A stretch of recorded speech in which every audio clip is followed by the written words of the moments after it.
હિન્દી ફિલ્મમાં જોવા મળતી કહાની રાજકોટમાં ઘટી છે।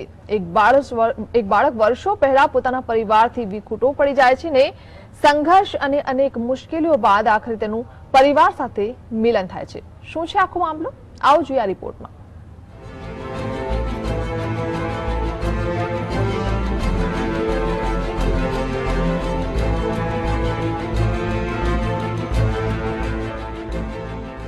दस वर्षे पिता पुत्रનું મિલન, 8 વર્ષે ગુમ થયેલા પુત્રનું 18 વર્ષે પિતા સાથે મિલન। નામ વિશાલ સૈની, ગામ ઉત્તર પ્રદેશનું ઇટાવા। ઇટાવામાં રહેતા મહેન્દ્રભાઈએ પોતાના પુત્રને કોઈ કારણે ઠપકો આપ્યો અને પુત્ર ઘરેથી રિસાઈને ચાલ્યો ગયો। 7-8 વર્ષનો વિશાલ ઉત્તર પ્રદેશથી નીકળીને ફરતો ફરતો વાયા જયપુર થઈને ટ્રેનમાં બેસીને ગુજરાત આવી ગયો। ટ્રેનના છેલ્લા સ્ટેશને તે ઓખા પહોંચ્યો। ઓખા પહોંચેલા વિશાલને રેલવે પોલીસે પોતાની અટકમાં લઈને પૂછપરછ કરી, પરંતુ વિશાલ કંઈ જ કહી શક્યો નહીં। તેને સ્પેશિયલ હોમ ફોર બોયમાં મોકલી આપવામાં આવ્યો। આ બાળકને આજે એને પોતાનું પરિવાર મળ્યું છે અને ખરેખર હું તો કહીશ કે બાળકોની જે સહનશક્તિ છે એ દિવસે દિવસે ઘટતી જાય છે। સામાન્ય માતા પિતાનો ઠપકો આપવાથી આ બાળકો ઘર છોડે છે।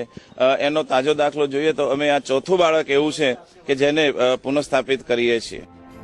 સોશિયલ મીડિયાની મહત્વની ભૂમિકા, પિતા પુત્રના મિલનથી સર્જાયા અનેરા દ્રશ્યો।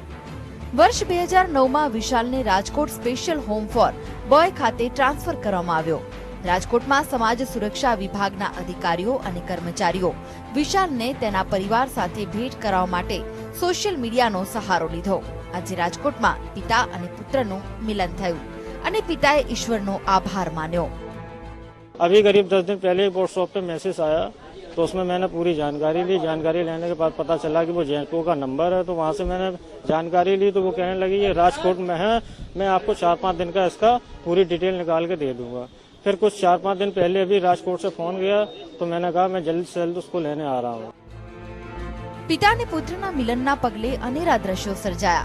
વર્ષો બાદ પિતાને નિહાળતા વિશાલ રોમાંચિત થઈ ગયો અને ખુશી વ્યક્ત કરી હતી।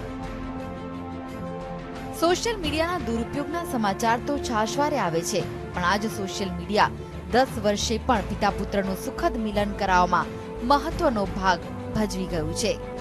મયુર સોની, GSTV, રાજકોટ।